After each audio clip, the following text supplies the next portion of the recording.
Good afternoon, everyone, and welcome to the Osterville Village Library. My name is Amy Wolf. I'm the programming director here at the OVL, and I'm happy to see you all.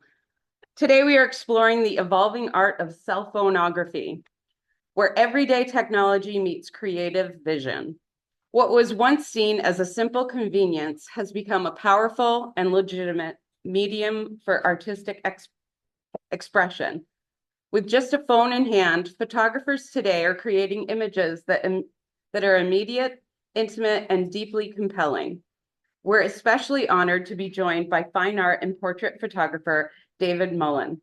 His incredible work shows how strong artistic eye can transform even the simplest tools into something extraordinary. Through his work, he captures not just faces, but presence, emotion, and story. This afternoon, we'll consider how cellphoneography is reshaping photography, challenging traditional ideas about equipment, expanding access, and inviting more people into the creative process. So please join me in welcoming David Mullen. Thank you. My niece is graduating from WPI in a month, and she loved it there. She had a great experience, and most importantly, she has a job. So that's very good news. In terms of your cell phone, feel free to take a picture of the slides as they come up. That's one of my old teaching tools that came along in the latter part of my high school teaching career. And it's a very useful tool for kids to take a picture of the whiteboard or whatever is on there. So feel free to take pictures of whatever. Here it is. There we go. Thanks. Whatever shows up there. Thank you for coming out today, giving up a beautiful beach afternoon to be sitting in this room. We'll try to clear out before Senator Markey comes in and takes over.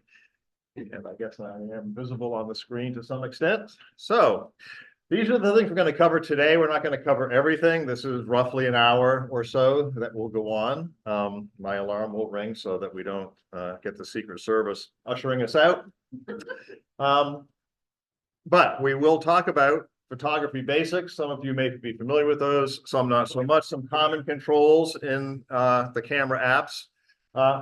Really what I want you to walk away with is an idea of some of the possibilities. So those pictures you took on your trip to Hawaii that aren't so great, they're still there, and you can go back in and you can make them much better. And we're going to talk, you'll see some before and after examples of that. I will talk a little bit about some of the apps that I use, most of which are free or fairly inexpensive. The most important one that you want to make sure you have when you leave here is Snapseed. Snapseed is the Swiss Army knife. It's the Photoshop of cell phone apps, and it does pretty much everything. And best of all, it's free. We'll talk a little bit about sharing, how you get your information up for other people to see, especially Aunt Sally, or actually all of us are Aunt Sally. It's our nephews and nieces and grandchildren. The things we won't cover today are the specific controls in your camera, because we all have different cameras. There are differences between Android and Apple. We're not going to get into all of those. We're not going to talk about all the uses of everything or all the possibilities. We're going to have a little bit overview. You might learn 16 new things. You might learn one new thing. Everybody is on a different place in their journey. So whatever it is you walk away with, I hope there's something that you walk away with that's useful, and that it inspires you to move on with your photographic journey. So I got to start with the advertisement. This is what I do. I was a high school. I ran a couple of private special ed high schools in Maryland for 45 years and retired to the Cape around 2022. I apologize to the people on Zoom. I did run a high school during COVID, and we did do this kind of thing. And hybrid teaching is not all it's cracked up to be. But since I moved here, I now teach photography, mostly at the Cape Cod Art Center. These are some of the classes I offer. I also run a meetup. So if you want to find out about stuff, most of the time it's free to join meetup. I occasionally do photo walks, Provincetown, Chatham, Falmouth, whatever. And I also put my classes on there. So if you're interested in following up with a class or a workshop or something like that, those things pop up there. Upcoming events, I am teaching next Saturday, actually, a 4-hour workshop on this same subject, except in that case, we will go in deeply, and we'll do a lot of hands-on work. These are a couple of pictures of straight out of the cell phone. So this is Smuggler's Beach in South Yarmouth. It's a pretty boring picture. And this is the waterworks in Newton, Chestnut Hill area of Newton. It's a pretty interesting place. It's a museum. And so whenever we look at images, we look at what's here that is not so great. Okay, so this is a pretty flat, boring image. It's got, you know, a nice foreground, leading lines. It's got some possibility there. This one is kind of interesting shapes and lines, but we have this exit sign, we have this fire extinguisher, we have all this stuff that kind of detracts, including this little thing over here, whatever that is. So what we can do with our cell phone is make a real quick transformation to make the image a little more interesting. Now, you may or may not like my artistic choices, and that's entirely fine. Not everybody has the same artistic sensibilities, but there's a pretty distinct difference between the before and the after. So just as in the old days, we had to go in the darkroom to make things better, we could do the same thing, not just in Photoshop and on our computers, but in our phones. So Cape Cod Art Center, I'll throw a plug for them. They do a lot of other classes as well. So if you're interested in painting, drawing, acrylics, mixed media, if you want to join a camera club, there's lots of activity at the Cape Cod Art Center. So goals for today: we use our phones as a toy. We use it to document our life. We use it to take notes. We use it to remember books. I just sent my wife a picture of books from the library bookstore downstairs, which is an excellent bookstore in the basement. So before you leave, you should check that out. I have a bag of books that my wife is going to be furious with me about, but nonetheless, more books to add to the pile. But so I sent her a picture of books that I think she might be interested in, and she'll text me back to say she is, or stop buying books. We use it as a toy to create art, but we're going to try today to take it a little more seriously to create art. The important thing is not to take ourselves too seriously, but we can take our photography a little more seriously. So this early on in my photographic career, this is going back probably 30 years at this point, I went to a talk by 3 National Geographic photographers. I was living outside Washington, D.C. at the time. They did a panel discussion, and they talked about what their life is like. And in a roll of 36 pictures, and all of us look of an age where we remember rolls of 36 pictures, they would say, you know, if I get one image out of that roll of 36, I'm pretty happy with that. For a typical story in National Geographic, we'll be out in the field for 6 weeks. I'll shoot somewhere around 30,000 images for National Geographic for that story. And of those, maybe 15 will run in the magazine. Wow. Which gives us a hit rate of 1 in 2,000. And so the difference between you and us is you're going to show me 18 out of 36. I'm going to show you 1 out of 2,000. So we're really seeing in National Geographic the best of what they shoot. And that's a 0.005% hit rate. Now, I can't say that I'm only showing 1 out of 2,000 of my pictures. You're going to see a lot. Some of them are pretty bad, and there's a reason, you know, you see bad pictures and we can learn from them. So pros show their best, we show too much. So that's a key takeaway is edit heavily, get rid of stuff you don't really need. So Ansel Adams, back in the day, used to say the negative is the score, the print is the performance. Well, now our print is on Flickr, it's on Facebook, it's on Instagram, it's in the email to our grandchildren. And he said 12 significant pictures in a year is a good crop. You know, that's 1 a month. And we all show a lot more than that. So, of course, he did beautiful work. But if we look at some of his work, this was an early print of moonrise over Hernandez, New Mexico. He stood on his truck, he got 1 capture, and this is what he got pretty much straight out of camera. This is a straight print from the negative. As he developed artistically, he did a lot more darkroom work, and this is the final image. This is the one you'll pay $90,000 for. You'll probably pay $90,000 for that one too at this point. And actually, if you're interested in New York City, the 22nd to the 26th, if you happen to be there, there's a show at the Park Avenue Armory called AIPAD, AIPAD. It's the Association of Independent Photographic Art Dealers, and it's art dealers from all over the world who run photography galleries. And it's a huge armory. It's filled with gallerists, and they have all kinds of work, among which are historical photographs by Adams and Cartier-Bresson and Weston and all the rest, and a lot of contemporary photographers as well. So if you like museum shows, it's better than any photography museum show I've ever seen. And I'm going to go back again this year. They do it every year in April. So well worth the trip. AIPAD. If you Google AIPAD, you'll find APAD. So in Photoshop on the big computer with the big black camera, it's kind of like a symphony orchestra. We have lots of equipment. It all kind of has to fit together. The way I like to think of the cell phone is like jazz. It's a little bit more improvisatory, just messing around. I'm not taking it as seriously. If I were doing a portrait session, I would have the studio lights in here, and you would come in and we would sit for 3 hours and we would move around and have costume changes and do some makeup and hair, and there'd be a lot of moving parts to it. We're doing a portrait with the cell phone. We're just going to play. We're just going to mess around. And that's mostly what most of us do. So if the best camera is the one you have with you, wherever you are, you just grab it and light. Oh, this was on the eastern shore of Maryland, just the sunrise, the light in the sky was just so gorgeous. I saw this every morning. I was an interim head of school on the eastern shore. We lived on the Chesapeake Bay. Every morning, this was my view leaving the parking lot of our condo. And in the evening. So, should you use an iPhone or an Android? Yeah, it doesn't matter. You know, they all do pretty much the same kinds of things.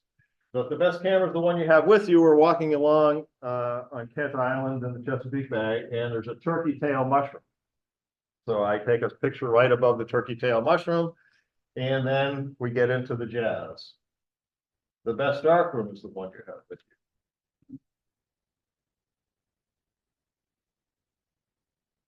So this is all from that same image. And I don't really know what I did. I did not document it. I'm not organized enough. I'm a creative person, so I've got ADHD, all the way off place. So I don't really document that. In Photoshop, I've got my layers. I label everything. I can tell what I did. I can recreate it. On the phone, I don't bother. I want to have fun. And there are a lot of apps, and we're not going to get to all of them today. So I'm sorry, I'll go back. Go ahead. Snap a picture. There's also a list later on I think we'll get to, but I should keep an eye on the time. Take good care of your camera. Okay, so some basic elements of good photography. Again, if you're not a photographer, if you haven't spent some time with this, I refer to the big black camera. You all remember that. You may even have one. You may even have one that holds film. And then the cell phone camera. So what do they do that they can both do? Well, they can both shoot landscapes. They can both shoot portraits. They can both shoot still lifes. Street photography. I love doing street photography. I've got a whole nother presentation. Maybe next spring I'll do my street photography presentation. We can do long exposures, those blurred waterfalls, the blurred ocean rolling in. Do multiple exposures. In some ways, that's easier on the cell phone. We can do abstracts. We can do video. On the new big black cameras, you can do a lot of pretty cool video. We can't really do a great job with sports on the cell phone. We can do some stuff, but the reach of the lens isn't quite long enough. We can do bursts of photographs and pick out the best one, but the big black camera with the long lens is still the best option for going to the grandkids' soccer game and shooting sports. But the big black camera, we can't play in the camera to do a lot of editing. Some cameras will let you do some things, but really the cell phone is much better for in-camera editing. But aside from that, they do lots of the same things. Panoramas we can do in the cell phone. We can do it with the big black camera, but we have to use some software on the computer afterwards to put it together. Slow motion video, I think you'll see a fun video there, and time-lapse video. So we can do a lot of pretty cool things with both of them. So there's not a huge amount of difference with a couple of exceptions. about wildlife? Wildlife is going to be a little bit like sports. Yeah. Especially birds, because they move fast, they're far away. Yeah, I went out osprey hunting last week, and I got the big black camera, the 200mm 2.8 lens, and right under the nest and waiting, and it takes a lot of patience. Sports is better because sports is always something happening, even with kids. Wildlife, you have to be really patient, and that's not, again, one of my strong points. So just some composition things, the rule of thirds, leading lines, diagonals, framing, layering. Just some examples. The rule of thirds is the sort of the mental idea, and sometimes in our cameras and even on our cell phones, we can set up a grid to show up when we're taking a picture. And this is one of the things you can walk away with if you're not familiar with this idea that will make your pictures a little bit more interesting, which is to not center stuff, to have things broken up a little bit. So there's a Civil War cow from Antietam, near Antietam battlefield in Maryland, and you can see where those intersections are. That's where his eye is. About 2/3 of the frame is taken up with the cow, and about 1/3 is empty space. So again, it's a little more dynamic than if that face were right smack in the center. This is one of my favorite street photography pictures, Elliot Irwin, 1995 in Spain. So we have 2/3 of the frame with these guys all standing in front of the naked women, and then 1/3 of the frame is the woman standing in front of the clothed woman. Yeah. So, I mean, he had a good sense of humor, and there's a lot of humor in street photography. Yeah, it's a little hard to tell on the slide, but yeah, she's clothed and she's not. But again, there's that rule of thirds. Again, where their heads are is the top third. This is more or less empty space. And again, the weight of the picture is on the right. Leading lines, the Bay Bridge or the Golden Gate Bridge, the line takes us through. Brays Beach out at in Yarmouthport. Comcast Center at the University of Maryland. White House basement. If you go bowling at the White House, you have to go through the basement. It's not very romantic to get there, but what's down there? Street photography, diagonals, Cartier-Bresson. Lots of lines moving all over the place. This is the Guggenheim if you're in New York City. If you go to APAD, go to the Guggenheim, which is not too far away from the Park Avenue Armory. Guggenheim is just a great place to photograph. Yeah, all kinds of really good stuff there with leading lines, diagonals, all those kinds of things. Framing. This is the London Eye. One guy up there. Just looking down, walking through New York City, looking down, there's people playing basketball in a basement gym. A friend of mine, Mike Coram, we shoot together a lot when I'm in Maryland. But yeah, anytime you can see things, especially with street photography, humor, the signs that don't make sense. This is at a museum.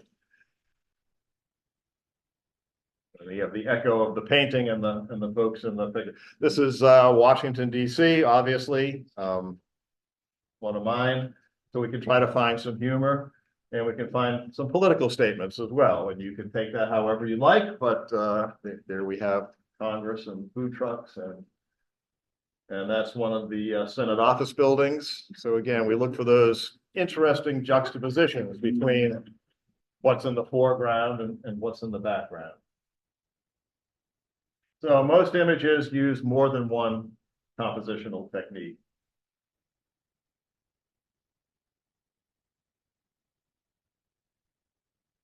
That's the Oculus in New York City, which looks like a really amazing building from the outside, and you go inside and it's a shopping mall. It's kind of like the Cape Cod Mall, so it's not that exciting inside, but it's dramatic architecturally. So let's talk a little bit about shooting and trying to make our pictures better. We always look at backgrounds, corners, edges, and clutter. So the question I always had my students ask is, what's the subject? How are you bringing attention to the subject? And then how can you simplify the image? And that's where post-processing comes in. If the best camera is the one we have with you, the best darkroom is also the one you have with you, and that also lives on your phone. So this was a picture we took. I took had a birthday dinner for my wife, and I made a fruit salad with strawberries, blueberries, and grapes. And that's the picture that I took with my cell phone camera before we ate it. It's a pretty boring, nondescript picture. You know, it's okay. Nothing. Car is well exposed. It's got color. So how can what's the subject? The subject is the fruit. How can I bring attention to it? And how can I simplify? So the next step is to crop out stuff that doesn't need to be there, and then crop it out even more and do some post-processing to have it have some impact. Saturation, contrast, darkening the edges, bringing attention to the center. So from here to here, it's the same picture. I just did some stuff to it. Chatham Harbor, where the fishing boats come in and out. So we were just out there, my wife and I, a couple of weeks ago. It was very cold. So this is the picture out of camera, straight out of camera. You know, there's nothing wrong with it, but it can be better. So again, what can we do to tweak the picture to make it look a little more dramatic, a little bit more what it felt like being there at the time? Because the camera records things pretty neutrally. It's my wife and grandson looking out the window at his house in Washington, D.C. And this is after I played with it. This is shortly after he was born. And that's after playing with it. So again, what's the subject? What's important in this picture? How can I bring attention to it? And how can I simplify it? So here, simplifying by removing color, because color doesn't really add anything to this. It's really all about the emotion there. Same thing here, and lightening the edges to bring attention to the darker place in the center. I don't even know which beach this is, probably Nauset. But what captured my attention when I took this picture was this spray right here in the center. So that's the subject. How do I bring attention to it? How do I simplify? Okay, again, all done on the phone, all done pretty much in Snapseed. This was up in Maine. Before and after. My son-in-law reading to his son after. Got a nice print of that. Love that picture.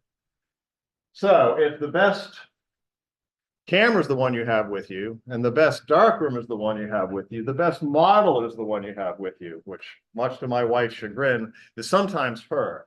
More often it's me.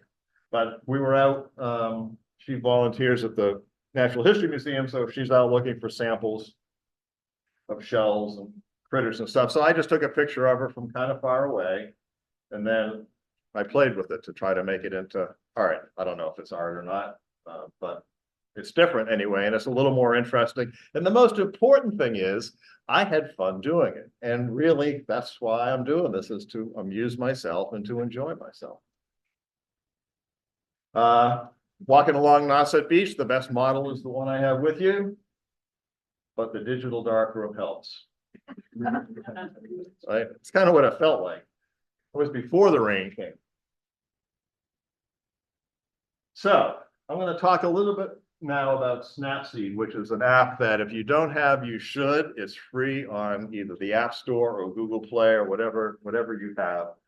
And it is an amazingly powerful app. I'm just going to do a very quick overview of the things you can do with it.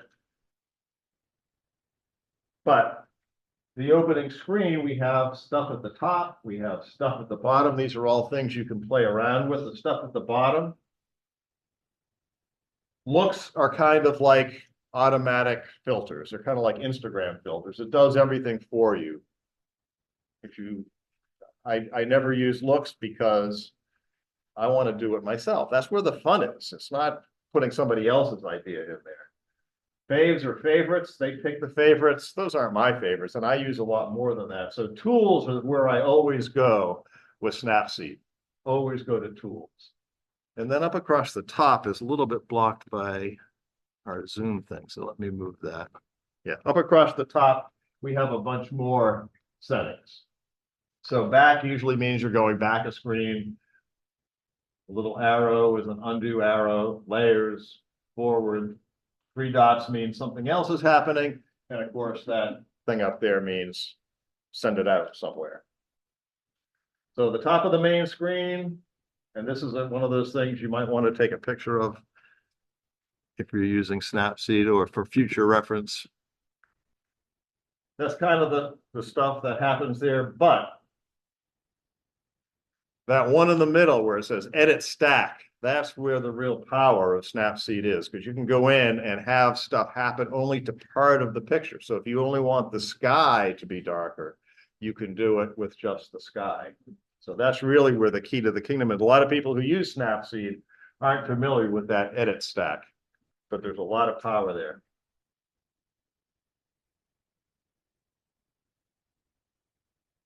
At the bottom of the main screen is all this stuff. And those are the favorites that Snapseed shows. I put a big X on it because you shouldn't use it. Auto, you should never use auto anything because that takes all the fun out of it. Why let Google decide what it should look like? Looks are somebody else's idea of what it might look like. So tools are where you want to go. That's where all the fun is. And there are a ton of, did everybody get the picture there that they wanted? Okay. So tools are where we want to go, and look at all those tools that Snapseed has. It has a ton of tools. And they all do pretty cool, pretty interesting things.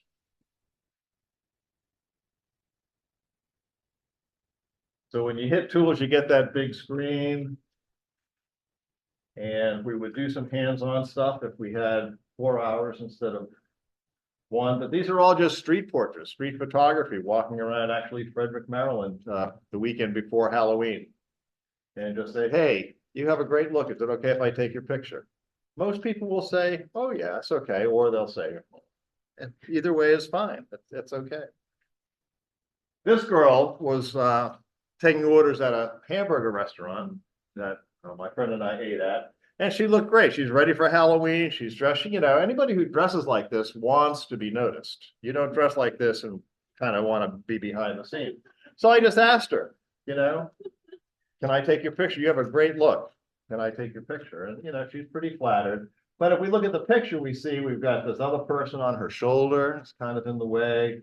It's, you know, our eyes always go to the brightest part of the picture, which is way back here. You know, so this is straight out of camera. The camera is not very discriminating, but when we go into the darkroom, we can go in and we can remove the person on her shoulder. We can darken areas that are distracting. So that focus then moves to her face. Probably should darken down here too. Again, our eyes always go to the brightest spot. So this is my Snapseed workflow. If you want to take a picture of it, these are the things that I do in Snapseed.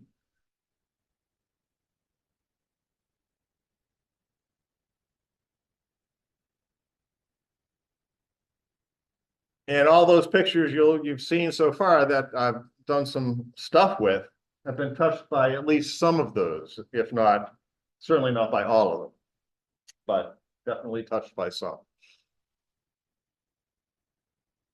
So the order is adjust. These are the basic things: brightness, contrast. Sometimes I'll play with. That's why it's in green. Saturation, I don't usually play with at the beginning.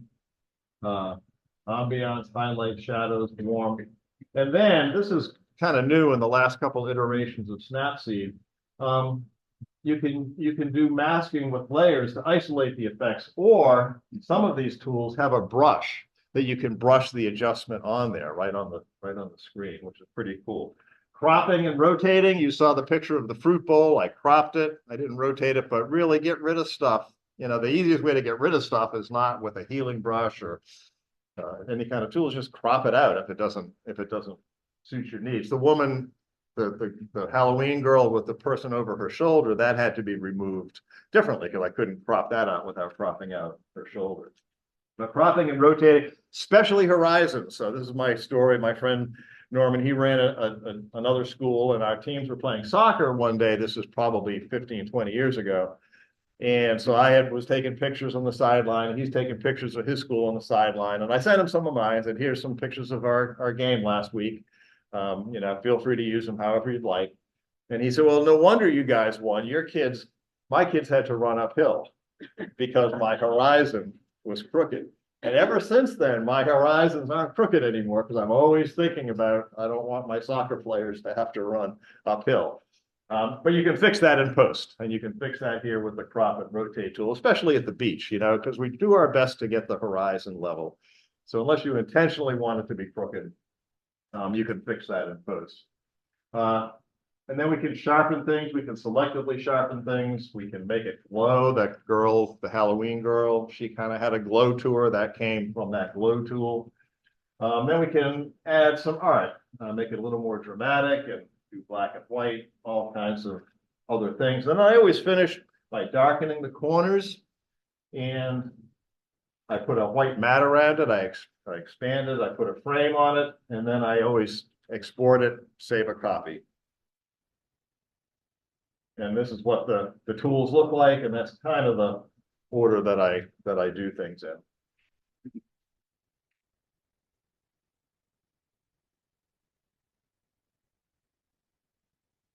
Yes. So you don't use any of the adjustments just on the camera, you go straight to Snapseed? I go straight to Snapseed, and I'll tell you the reason for that is the tools on the camera has its own, my iPhone has its own editing tools, and they're okay, they're decent. I could crop there, I could do everything else there, but everything is in Snapseed and more.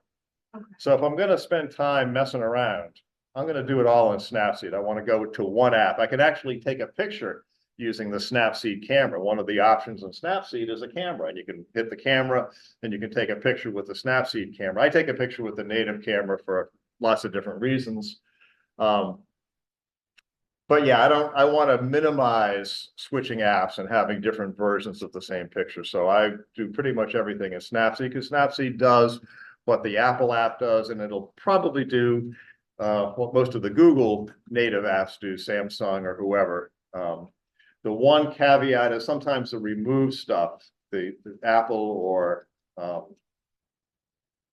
Android will have a remove thing that will do a better job than another app that I use, Retouch, which removes things.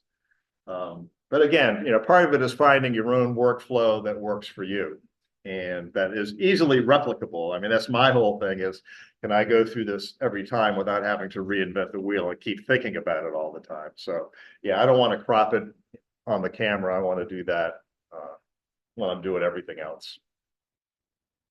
Where's the drama, vintage, grunge, all that? Oh, there we go.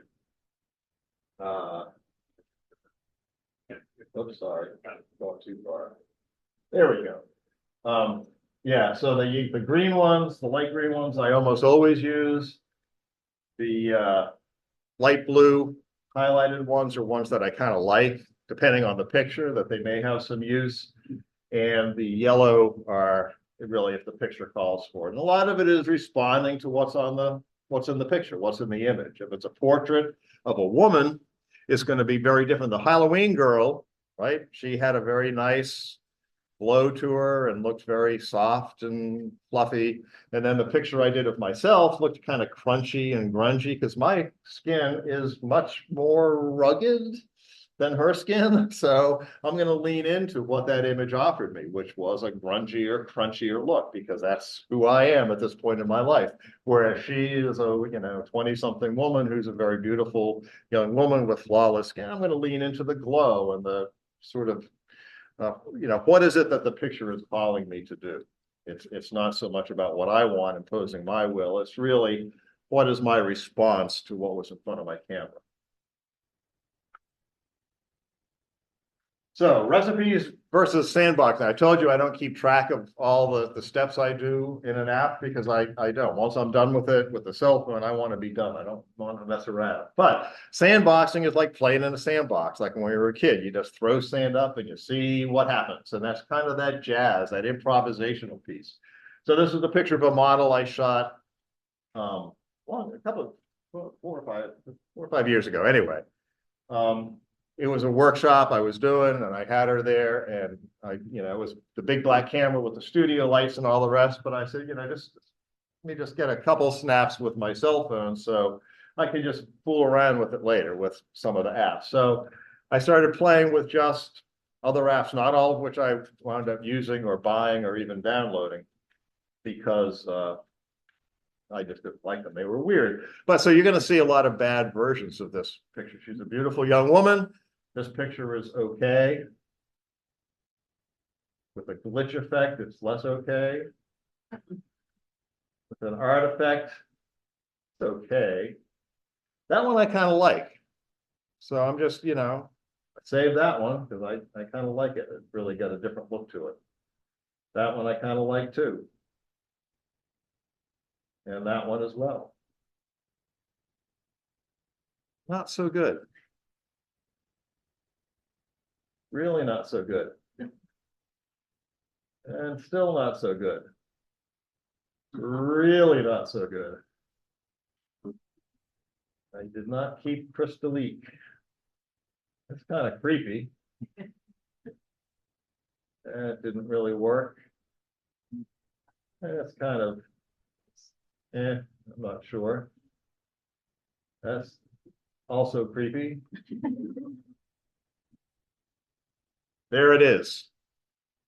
There it is. Now that's weird. I get it, but your eye doesn't know where to go in that portrait because she has 3 eyes. Your eye, it really is very disconcerting. So it's an unusual image. It was just playing around all from that same. So out of that one image I took of her, which is not a great image, I got 2 or 3 of those artistic images, which I kind of like. And I got this, which is useful for this program because it's really not useful for anything else, but it is a little bit strange, and it just came from playing around. So our phones will do either live exposure or some kind of blurred motion where it does a long exposure. So this is at the Smithsonian courtyard in DC, and we can just do a long exposure and let the water blur. There are some apps for that. Most of our cameras will have some kind of long exposure feature where you can do I think on Apple is called Live View. I'm not sure what it's called on the different flavors of Android, but you can do a long exposure and get this kind of look. Spectre, SPECTRE, is an app that I use for long exposures. I pretty much don't use the native app anymore. I use Spectre, which will do a 3, 5, 9, 15, 30-second exposure. I have to hold the camera very still to get that. But the native camera will do it as well. Usually the native camera I know on Apple, and I can't speak to Android because I used to use Android, but now I use Apple for a variety of reasons. But with the Apple phone, when you do a long exposure, it records a video. It's about 3 seconds. So it's taking up extra space. That's one thing which I don't really like about it, because it has a video and the image. And then it'll combine all those videos, so the moving part will be blurred and the parts that aren't moving will stay steady. Spectre does the same thing. So you have to keep the camera very steady. On the iPhone, you just swipe up, choose. Yeah. Intentional camera motion. These are all Cape Cod pictures, and this is really just doing a long exposure, but just moving the phone intentionally to get a kind of a painterly look. If you're familiar with Steve Koppel out at Chatham Expressions Gallery, he does a lot of really nice stuff with intentional camera motion. A lot of people, John Tunney at the Cape Cod Art Center does some really nice stuff. Well, you're doing a long exposure, so I'll do it with the Spectre app. I was doing it yesterday. I'll just use Spectre. You gotta have slow shutter. You got to have some kind of slow shutter speed so that while the camera's moving, it's recording and you get it very blurred. And then you bring it into post-processing. Then you bring it into Snapseed and you pump up your colors, or you do some other kinds of things to make it look a little more painterly. So all the basics still apply: depth of field, motion, aperture, shutter speed, ISO. We can't always control those things on the iPhone. There are apps. Pro Camera is one, where you can control aperture, shutter speed, ISO. You can do a lot of big black camera things with your cell phone camera with the right app. Myself, I tend not to use those so much because I just want to play. I don't want to work that hard. In terms of composition, the rule of thirds, framing, leading lines, we talked about that. Color versus black and white. Again, if an image doesn't benefit from color, if color isn't part of the subject, it's worth just hitting the black and white adjustment to see what else could it be. Is it better in black and white? Is it better with the color removed? Is it a little more abstract? Is it a little more emotional if it's in black and white than it is in color? And again, if you don't like it, hit undo and it goes back to color. We can do portraits, landscapes, still life. Most of our phones have a portrait mode, which will computationally blur the background while it keeps the face fairly sharp. So again, most of the things we can do apply. I'm going to talk a little bit about file formats. So if you're familiar or not familiar with this, RAW, Nikon has their RAW format, Canon has theirs, Sony has theirs, every camera maker has theirs, Apple has their RAW format. I imagine that Samsung has a RAW format and every other maker has their own RAW format. DNG is the Adobe version of RAW, and that stands for digital negative. A RAW file is like a piece of raw meat. It hasn't been cooked. So it's just the basic data, and it's all potential, but nothing has been done to it. JPEG, which is kind of the standard, is what everybody's been shooting forever, is the cooked file. So the camera takes the picture and it does what it thinks is the right thing to the picture, and it's a JPEG. So it's a smaller file. It takes up less space on your phone or your camera or your computer, but it doesn't have as much potential because it doesn't have all that raw data that you can play around with. HEIC, I think it's pronounced HEIC, is Apple's format, high efficiency image container, which is a smaller file than JPEG. Some people swear by it. I find it makes my images look a little crunchier than I would like, so I keep it on JPEG. The other thing is, if you want to send a picture to Aunt Sally or niece Sally, sending her an HEIC, if she's not on an Apple device, she won't be able to see it. So it has to be converted to a JPEG. So JPEG is kind of the universal solvent for everything. So if you have no idea what I'm talking about, JPEG, because that just makes your life easier and send it out into the world. You could put it on Facebook and it doesn't have to get translated. It could be, as software evolves, that Facebook and Instagram and Flickr and everything else will take HEICs. They may already. I just don't shoot in that mode because even though it's a smaller file, I don't really like the look. So I try to shoot in RAW.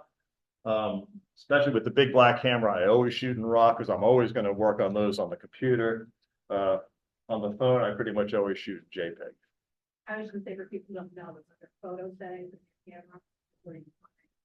Yeah, it's somewhere in the camera settings. So you go to settings, camera, and you can find the different versions. One will be called most compatible. Most compatible is JPEG. Right. And other one will say most efficient. And that will be something else. Oh yeah, no, there are people who swear by it, and that's fine. I'm just telling you my preference. Yeah. And again, I got a lot of storage space, so I'm not worried about space. But yeah, and RAW files are the biggest. They take up a lot of space.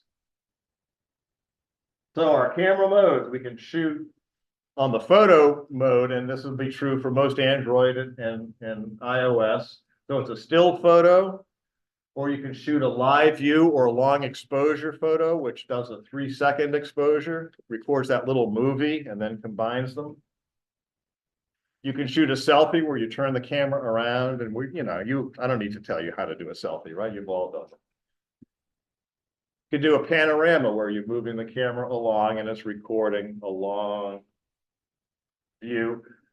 You can do a portrait where it tries to keep the face sharp and blurs the background. You can do a burst where it takes a bunch of pictures. It's almost like a movie, and then you can pick it out later. Different ways to do that with different cameras. You can shoot video. slow motion video, which is pretty cool. And you can do time-lapse pictures, and I have a couple examples in here. So you take a picture. Actually, the time-lapse one can be kind of interesting. I did this with the big black camera many years ago at a bird feeder trying to get hummingbird pictures. And, I am not a patient man. I'm not going to sit there and wait for the hummingbirds and try to catch the decisive moment from far away. So I set up the camera, I set it up on time-lapse, and every 30 seconds, it would take a picture. And I think I left it out there for 3 or 4 hours, and it just took picture after picture, focused on the bird feeder. And 98% of those pictures were of a bird feeder, but a couple of them were of a hummingbird at the bird feeder. And that was one of those is the one I took, and the rest I deleted. So time lapse can be pretty useful. So with portrait mode, okay, this is just the photo mode. You can see the window behind me is pretty sharp. Here, the window behind me is pretty blurred. Not the most flattering picture. I obviously did not do anything in Snapseed for this image. This is live view or Spectre. Again, this is in DC. And then that's the long exposure. So this is the 30 seconds that it records. Oops. So it records an image, and then it records this 3-second movie. And then it combines them. And anything that was still there will stay still, and anything that was moving. So that's really useful at the beach here on the Cape. Panorama, that's Sandy Neck in the winter. Not the most thrilling photo, but I needed a panorama for the presentation, so I went to Sandy Neck and did a panorama. Burst mode is for fast action shots. This is what you might use for sports or birds, but again, unless you have a lens with a long reach, you're not going to get much. But you just, on Apple at least, you press and hold the shutter or swipe left and hold, and then you later on select the ones you want to keep. Time lapse, this one is good. It does a 30-second video, at least on Apple. I'm not sure about Android. There's an app called Blackmagic Camera, which will also do time lapse. I haven't used it a lot, but it's a pretty powerful. Blackmagic has their own camera, their own video camera, and has some very sophisticated video editing software, but they also have an app, which I believe is free, or it was. And there are other time-lapse videos as well. I think this is just the Apple time-lapse. This is the underground passageway between the West Wing and the East Wing of the National Gallery of Art in DC.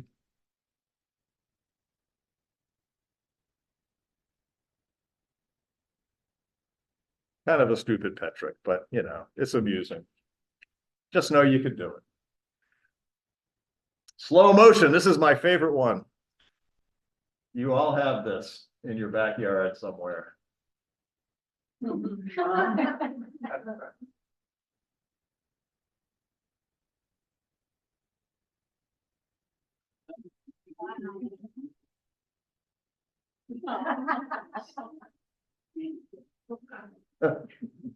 Yeah, no, that's that's fun. And again, I don't do a lot of that, but that was fun. Our cameras have lenses on the back, 2 or 3 lenses, or one. Also has a flash. Never use the flash when you're taking pictures, ever, ever, ever. It makes horrible pictures unless you're doing a mugshot at the Barnstable County Detention Center. But your camera, when you're looking at it, will say something like 0.5, 1, 2x, 4x, maybe 8x, depending on your version. And the ones in between, there were ones in between. So there's optical lenses, which are the lenses that are physically on the camera, and digital, which is where you're opening and closing it. And digital is doing some computational stuff to try to fix that. Generally, to the extent you can stick with the optical lenses, you'll get better images because you won't get digital artifacts. And I've got this whole thing about Christmas tree ornaments. You can clip on? No, not the ones you clip on. I'm going to get to those. I think, yeah, no. If it's a piece of glass, then it's optical. Okay. If it's, opening and closing on your phone, it's digital, and you can do that post processing. So here's a section of the Christmas tree. And with the optical lens, I got a 2.5 megabyte file. With the digital, I got 1.3 megabyte, and then cropped and post, it was 0.2. It was much smaller. So actually, in my experimenting with this, it was better to do a digital crop than to do it in post-processing. So here's what you asked about, additional lenses. You can get extra lenses. I actually have an infrared lens that I put over it, so I can shoot infrared on my phone. But you can get these are all Amazon. The prices, I'm sure, have gone up because everything is tariff now. But you can clip these on and they just clip over that part of your camera, and you have to get it specific to your camera and the case. You have to have a case that's compatible. And so you can get a longer zoom if you do want to shoot sports, if you want to shoot the grandkids with your cell phone and don't want to buy a big black camera and a big black lens, you know, go out and get a lens with longer reach to it. And you just, you know, look on Google, telephoto lens for iPhone, for Android. And they're the same. It doesn't, you can see, you know, it says for iPhone or Android. And they have different thread backplates and different clip-on mechanisms and so forth. So that's a whole deep thing there. Also, tripods are useful, especially if you're doing those long exposures. You can get an add-on to a regular tripod, which kind of clips on. It's kind of like the thing in your car where you put your phone on the car, right? But here's the next $30 you're going to spend. Because this is just, boy, I'll show it to the Zoom people. So this is like a credit card, right? It looks pretty much like a credit card. This is my tripod. So the best tripod is always the one you have with you. So it just turns and turns, and now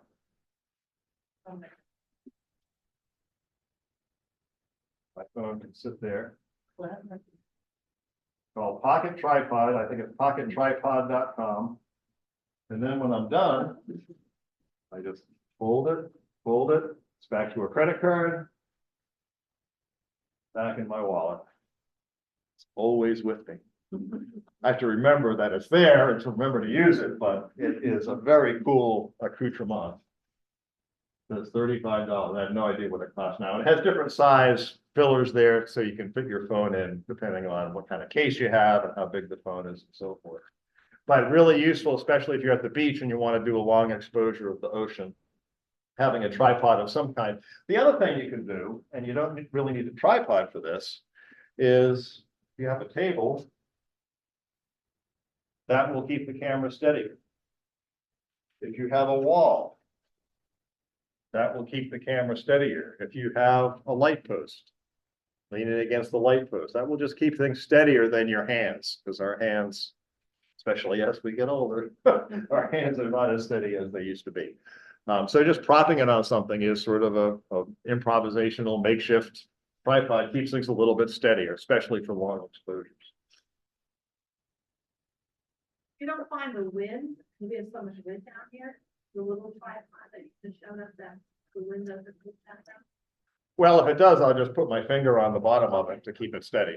Yeah, I mean, it's not a sophisticated tripod, and I've got that in the trunk for the big black camera. But so here, all the things we can do. Again, this is an iPhone. This is my old iPhone. Selfie, HDR. HDR, if you're not familiar with the term, stands for high dynamic range. So our eyes can see about 20 stops of light. Each stop is like f1, f2, f4, f8. So our eyes can see about 20 stops of light. Our cameras can see 7 to 12 stops of light. So what HDR is sort of computationally extending that out so that we can get more blacks and more whites in that extended range. And it just gives you a little more leeway. Turn off your flash, keep it off forever and ever and ever. The only thing you need that flash for is a flashlight when you're looking through your keys or trying to find something in the dark. That's the only use of that light on the back of your camera, is for the flashlight. Live view is that long exposure, called something else, I'm sure, on Android. The timer, you set the timer for 10 seconds, you run around, you get in the family portrait, you come back. And some cameras and some apps you may be able to have it take, I know on my big black camera, it'll take 9 pictures, 3 seconds part however I set it up. So I get the family there, I get them all lined up, I get it framed, I click the shutter, it waits 10 seconds, I get around behind them. It takes 9 pictures, 3 seconds apart, and then I combine the heads later to get out the people whose eyes were closed or the little kids who were making faces, stuff like that. So you can change the aspect ratio 4:3. Generally, I leave it at that. I want it the biggest aspect ratio I can get, because anything smaller than that is going to crop out pixels, and I don't want to crop out. If I'm going to crop out pixels, I want to do it myself later. I don't want the camera to do it for me. Exposure compensation. So I always say, what cameras try to record is 18% gray. If we average all the light in this room and made it an average, it would be 18% gray, which there's a gray car. We used to use it for color balance, things like that. But 18% gray is great for most of the pictures I've shown you today. But if you're shooting a polar bear in a snowstorm, that's going to be brighter than 18% gray. So you're going to want to overexpose that. When I was shooting the Osprey the other day, again, with the big black camera, the same thing applies. The sky was very bright and the osprey were in their nest and they weren't so bright. So I had to overexpose by 2 stops brighter, so I could get the osprey, which I wanted to be able to see their detail. And I didn't care about the sky. It would have been nice to have a nicer sky, but the osprey were what were important. Same thing if it's a dark image. So if you're shooting a black bear in a coal mine, you want it to be less than 18% gray, because that's a darker subject. But generally, we don't mess with that. So HDR won't do that for you on that. HDR will give you a little more leeway, but it probably won't give you 2 stops. But if you go 2 stops down, then you still have that expanse on either side. And white balance. Light has color. If you look up at these lights here, they're kind of yellowish greenish, whereas the other lights are a little more white. Daylight is 5,500 Kelvin, which is a way of measuring the color of light. It's a fairly neutral light. The golden hour, when the sun is setting, okay, that's a warmer light. That's somewhere around 23,000 Kelvin. And at the other, we used to have light bulbs. They were tungsten. They were kind of an orange light. So light has color. Generally, our cell phone cameras and even the big black camera is going to be on auto white balance, and the camera will figure that out. But you can change that in Snapseed or other apps. You can adjust the white balance. If you have a color cast that you don't want, you can fix that. Yeah. Point those out on all the icons. The aspect. Oh, look, so this is the flash. This is live view. See, I have it turned off. This is the aspect ratio, 4:3, which is the biggest it does. This is exposure compensation. So if I hit that, I can over or underexpose, the plus or minus. Plus would overexpose, minus would lower the exposure. This is the self timer. That's presets of some kind, I think. I'm not really sure. And these are the lenses. It had this camera had a wide angle at 0.5x, a normal at 1, and a telephoto at 2. Okay, so moving images around, damn, which is what we usually say when we have to move images around. Damn, I have to find a way to get this to niece Sally. DAM stands for Digital Asset Management.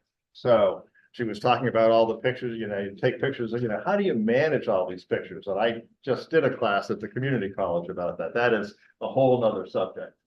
But we can move it from our wireless big black camera to our phone, to our computer. We can airdrop it if we're in an Apple ecosystem. I can just take it from my phone and dump it onto my Mac.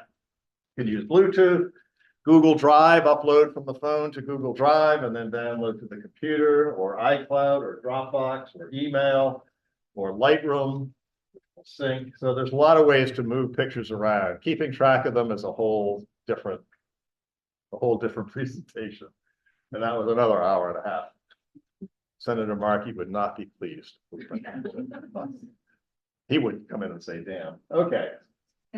And how do we share the images? Same thing. Again, if it's a JPEG, then it can go straight out. We don't have to worry about it. If it's RAW or HEIC, we have to make it a JPEG so that other people can see it. But we can use Google Drive or iCloud. Dropbox, email, all these different things. There are some apps too. These generally are paid for websites, Flickr, SmugMug, 500px. You can also go to those sites and get some inspiration. Kind of neat. And Lightroom, which is a deeper dive into another subject. So, best darkrooms don't have you. This is that same birthday dinner. We had the fruit, the blueberries, strawberries, grapes. Because we were living in the Chesapeake Bay, we had Maryland crabs, which I dearly miss. Maryland Chesapeake Bay crab is better than lobster. I hate to say it, because I Cape Cod, but it is. Anyway, these were the crabs that came, in the bag. They'd been steamed with their Old Bay, and then I just tweaked it a little bit. Oops, let's see, before and after. So you see, it's fairly subtle, but it's a little bit richer. Has a little bit of glow, has a little bit extra sharpness, a little more contrast, a little more pop. This is the staircase at the Martin Luther King Library in Washington, D.C. It's a Mies van der Rohe structure, and it's a multiple exposure. So there's an app called Average Cam Pro, which does multiple exposures. So I did 8 exposures, just turning around with the staircase. And again, the negative, oops, wrong buttons. The negative is the score. The print is the performance. And this is actually was exhibited at the Plymouth Art Center, juried in there for something. Yeah, so again, before and after, and you might like the before, but this is straight out of camera. It doesn't have much done to it. There's an app called Tintype, which kind of gives you this old-timey look. This was Matthew Brady's grave at Congressional Cemetery in DC. He, of course, was the famous Civil War photographer. On the left is straight out of camera. On the right is processed through Tintype. Tintype only does one thing, but it's just fun. It's just as cool. That's all it does. This was a house in the Brandywine Valley by the Wyeth Museum. And it's not a very interesting picture. And actually, even my treatments aren't that interesting. But just playing around to see what else is there.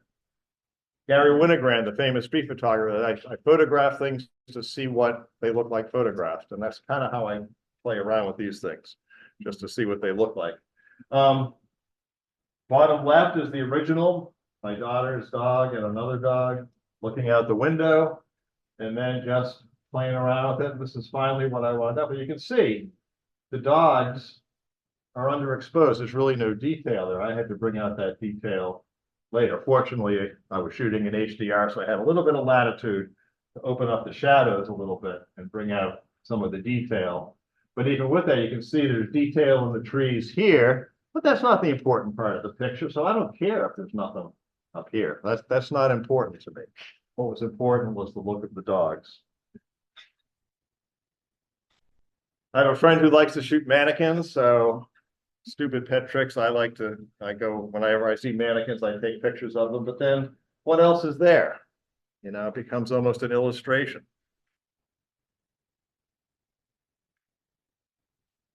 The original is black. What's that? What app or how did you change it from the original to black? So I think Snapseed most likely. Snapseed has a black and white tool that you can use to switch things to. And that frame also was in one of the ones in Snapseed that I messed around with. The iPhone. The iPhone does it too. You can switch it. Well, Snapseed did all the cool stuff. So but you can switch your photo from color. Yes, yeah, no, you can do it. The native apps will do all those basic kinds of things. But again, like I said, if I'm in Snapseed, I'm going to do everything in Snapseed. I'm not going to go back and forth. This was, I was substituting. This is after I retired and I was still living in Maryland. I used to, decades ago, with the high school band director. So I was substituting for this middle school orchestra class. And the kid was playing, I took his head out, obviously, because he's a kid and I don't want to get in trouble. I'm not going to be that creepy guy, but I really liked this picture. And then, Oh, that's good. right? I mean, and it's just Snapseed messing around with it. So again, the score, the performance. Take your old picture. You have pictures on your camera roll today. You can be home at 5 o'clock tonight and make some interesting artwork out of pictures that you thought, oh, I just missed it. Well, you just missed it until you start playing with it. Start playing with it, you see what else is there.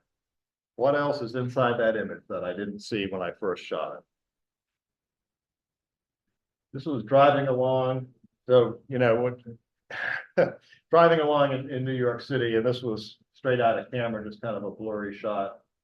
And this was after throwing in some texture, some color, and some birds. So, yeah, multiple exposures driving across a bridge. Now, this is only because my wife won't allow me to drive when she's in the car. For some strange reason, she gets nervous when I'm driving. So I'm always in the passenger seat. So I have a lot of time to play in the digital darkroom. And so anytime we're going over the Delaware Memorial Bridge or the George Washington Bridge or the Sagamore Bridge, I will snag a picture. This is that shipwreck out at Truro, Wellfleet a couple years ago, 3 or 4 years ago now, I guess. That fishing boat washed up. So, you know, this is kind of a straight picture, but this is multiple exposure. And actually, I wound up putting it into a video. That same shipwreck. Went out, shot it at sunrise, and then I went in and started messing around with some app stuff, black and white, some grunge, some maybe a little HDR, some vignetting, funky frame. Now it looks like an 1890 picture instead of a 2023 picture. And they're both, you know, they're different. That's one may or may not be better than the other. Really boring parking lot in Gaithersburg, Maryland.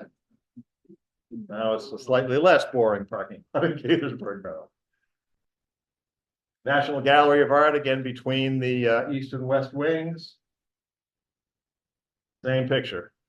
Again, just run through post-processing. This is Bass River Beach, Smuggler's Beach in South Yarmouth, the breakwater.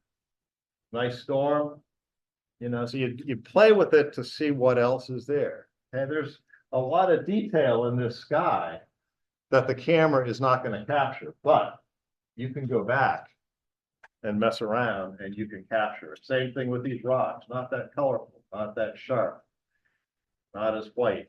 We can go back and make it more how I saw it at the time. Subways are great. If you're in, I haven't been in Boston that much since I was really in college, but in DC, there's a wonderful subway system, metro. So whenever you're waiting for a train, that's the time to be taking pictures. So this is one of those long exposure apps, and it's propped on a thing overlooking the escalator. So everything going up the escalator is moving and blurred, and everything that's not moving is nice and sharp. So on a space, it's, you know, that's what it is. That's what the camera captured. But after I cropped it, straightened it out, made it a little sharper, made it black and white, bumped up the contrast. So again, the negative, the performance. Coming out of an escalator again, the negative, the performance. Yeah, so a lot of abstract. So yeah, driving along, heading to the Delaware Memorial Bridge, coming out of New Jersey, all this industrial stuff. So shooting out the window, there's the picture that I took, right? Again, there's the negative, there's sort of the raw material. And then I start playing with it and playing with it, playing with it. And then I wind up with this. That I like a lot. It's very kind of abstract, lots of lines, all kinds of things moving around. Yeah, but that's the same picture as this. Yeah. So don't accept what the camera gives you. Go in and mess with it. This is again the Chesapeake Bay, Kent Narrows, bridges, Chesapeake Bay Bridge, Cape Cod Maritime Museum. You know, again, when it's in black and white, it's a little more abstract. Does color add anything to the one on the left? Not to me, it doesn't. Sand, bridges, trash.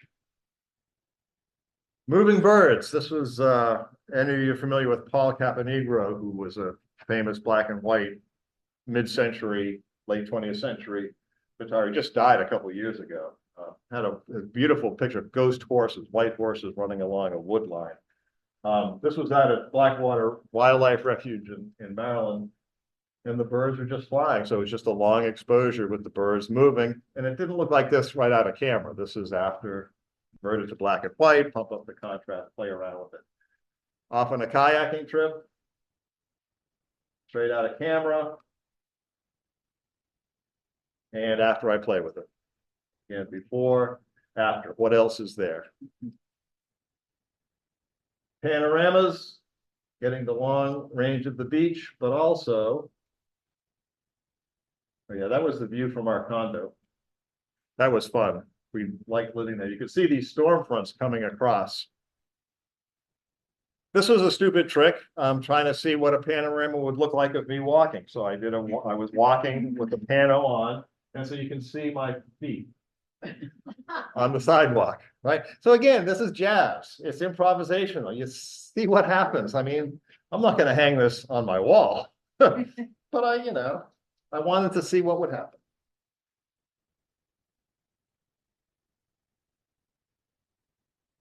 Vertical panos. People don't think to do vertical panos, but you could do a panorama going vertically as well as horizontally. This is the Mormon temple in outside Washington, D.C. So yeah, if you have a tall subject, do a vertical panorama. This is just my son at a car show. He's the kid on the right. So again, just a quick snapshot, but we've got this red chain here, which I don't really like. We've got his friend who's fine. He's okay. But I took out the red chain. Took out the red chain with an app called Touch Retouch, but I think your phone probably has a native app that will do that as well. And then I blurred the background, put the red chain back in. Then I put in some text. That's in Snapseed. I hardly ever use it, but it's there. And I put in a light flare too from up there.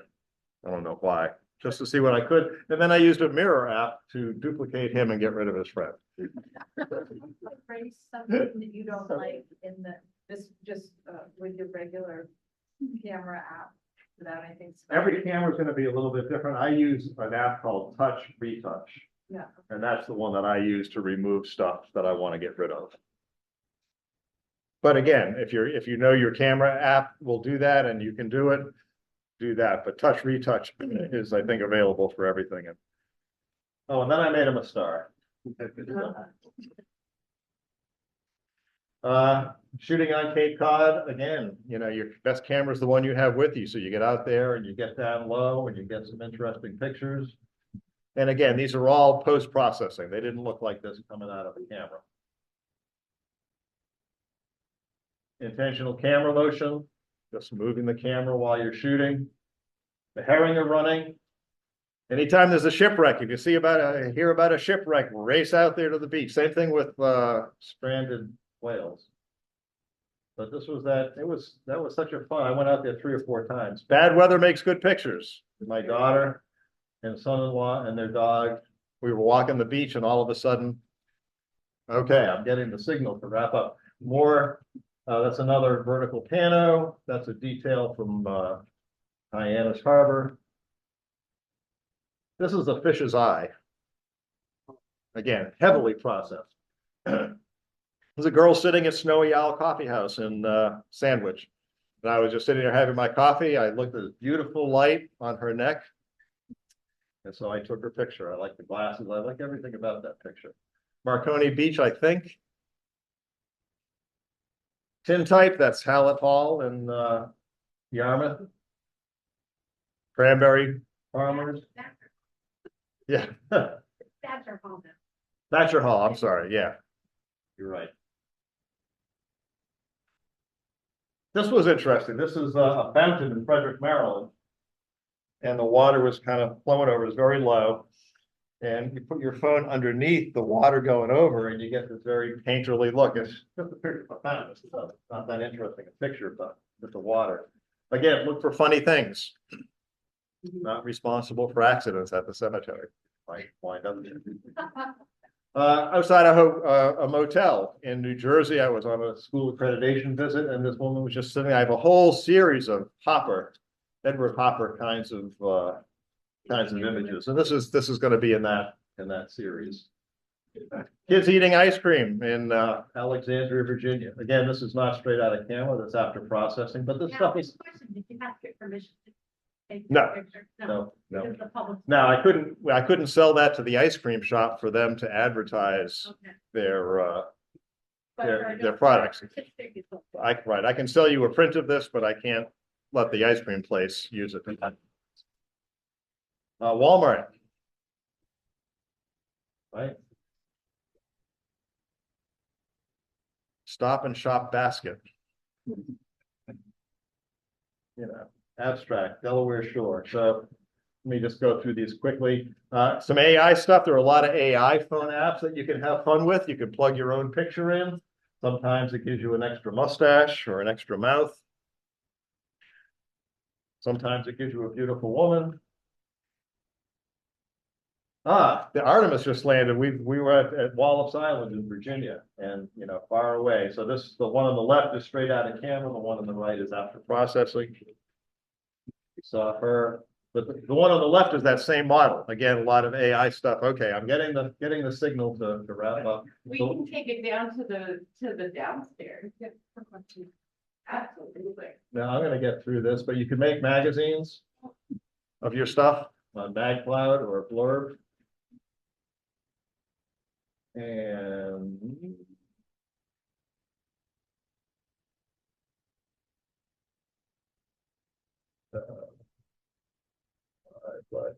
I want to give you one last couple things to take pictures of. Oh, I'm not going to do that. There you go. There's the one you want to take a picture of. Those are apps that I use or like or am familiar with. The prices are all going to be out of date. Availability, what they're good for, may be out of date, but there's some. Oh, look at all those photos. I should take a picture of all of you with your phones up. That's really cool. Camera with you?